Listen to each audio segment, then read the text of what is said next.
Hello students, welcome to tech विद्यालय।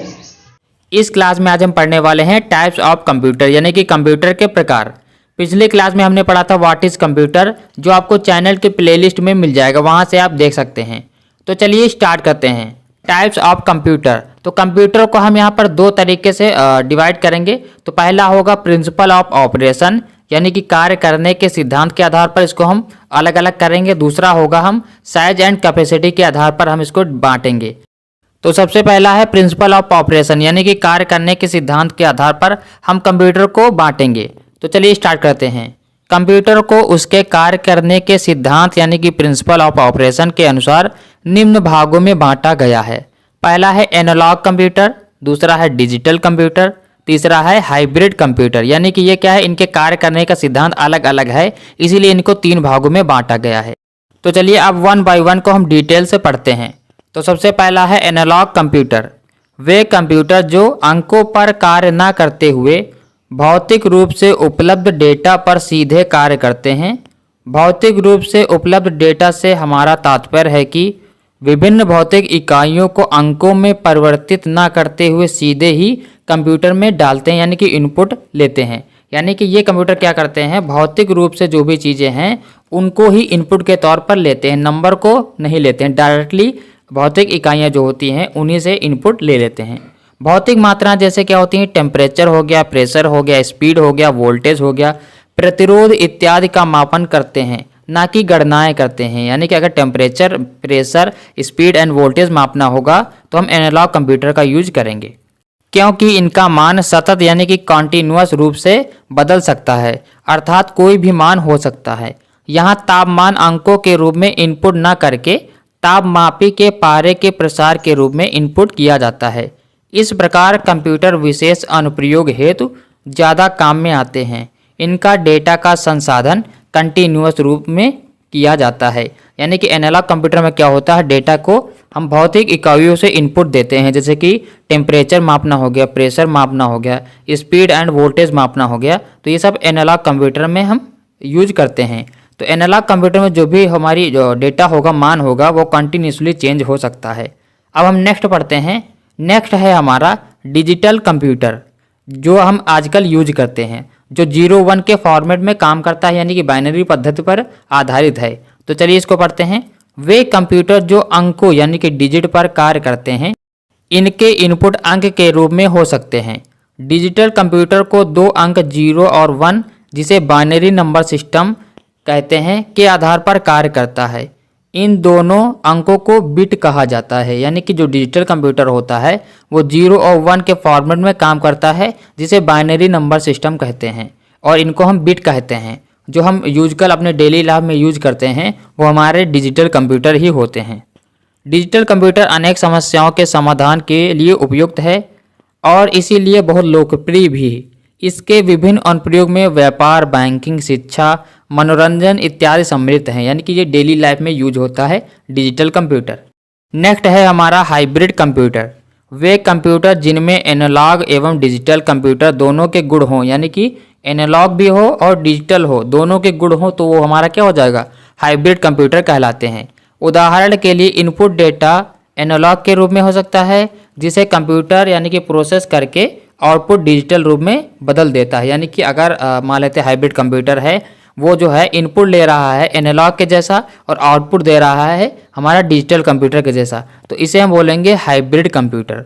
उदाहरण के लिए रोगी का रक्तचाप यानी कि ब्लड प्रेशर, तो ब्लड प्रेशर क्या है, ब्लड प्रेशर हमारा क्या भौतिक इकाई है, तो वो एनालॉग से हो जाएगा और दिखाएगा नंबर में 120 जो भी होगा, जो भी नंबर दिखाएगा तो वो हमारा डिजिटल में होता है, तो उसे हम बोल सकते हैं हाइब्रिड कंप्यूटर। धड़कन हो गई, हार्ट बीट हो गई इत्यादि मापने के लिए एनालॉग डिवाइस हो तथा उन्हें कंप्यूटर में इनपुट करने के लिए पहले डिजिटल रूप में बदला जाए और परिणाम डिजिटल रूप में ही स्क्रीन पर डिस्प्ले हो। तो यहाँ पर हाइब्रिड में क्या होगा, एनालॉग से इनपुट होगा और डिजिटल रूप में दिखाई पड़ेगा। अब हम डिजिटल कंप्यूटर को और अच्छे से समझेंगे। क्योंकि डिजिटल कंप्यूटर को भी 4 भागों में बांटा गया है। उनकी साइज और कैपेसिटी के अनुसार डिजिटल कंप्यूटर को 4 भागों में बांटा गया है। पहला क्या है, माइक्रो कंप्यूटर, दूसरा है मिनी कंप्यूटर, फिर है मेन फ्रेम कंप्यूटर, फिर है सुपर कंप्यूटर। सबसे पहले जो माइक्रो कंप्यूटर है वो छोटा कंप्यूटर होता है, जो सुपर कंप्यूटर होता है सबसे बड़ा और सबसे फास्ट कंप्यूटर होता है। तो ये इंक्रीजिंग ऑर्डर में है। तो सबसे पहले हम पढ़ते हैं micro computer. Micro computer computer प्रणालियों में सबसे छोटे प्रणाली को माइक्रो कंप्यूटर कहते हैं, यानी कि ये सबसे छोटा कंप्यूटर होता है। बाहरी उपकरणों यानी कि एक्सटर्नल डिवाइस के रूप में माइक्रो कंप्यूटर से टर्मिनल, प्रिंटर आदि जुड़े होते हैं। माइक्रो कंप्यूटर का प्रयोग छोटे व्यवसायों द्वारा भी किया जाता है। इनका उपयोग व्यक्तिगत होने के कारण इसको पर्सनल कंप्यूटर भी कहते हैं। माइक्रो कंप्यूटर अभी सबसे अधिक पर्सनल में है, यानी कि जो भी हम कंप्यूटर डेली लाइफ में यूज करते हैं वो लगभग हमारे माइक्रो कंप्यूटर ही होते हैं। एक माइक्रो कंप्यूटर में सीपीयू के सारे भाग एक सर्किट यानी कि जो मदरबोर्ड पर लगे होते हैं।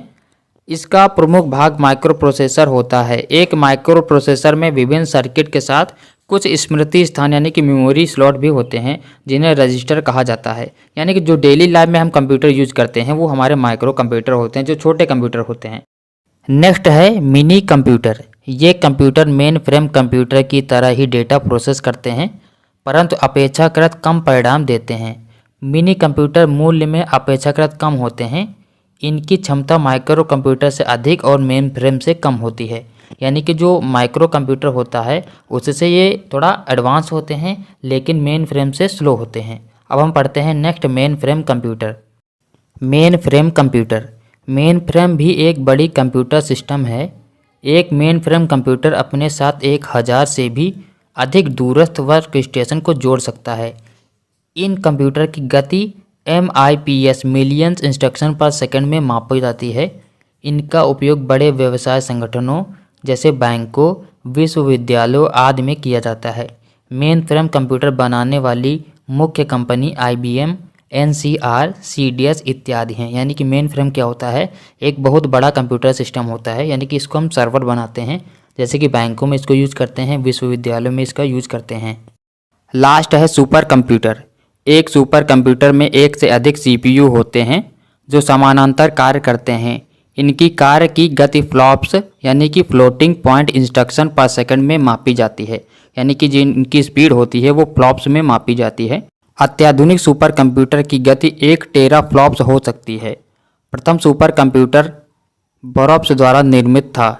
आज के समय में सुपर कंप्यूटर बनाने वाली कंपनियां क्रे, CDS तथा NEC सुपर कंप्यूटर का प्रयोग उच्च गणना आधारित कार्यों में किया जाता है।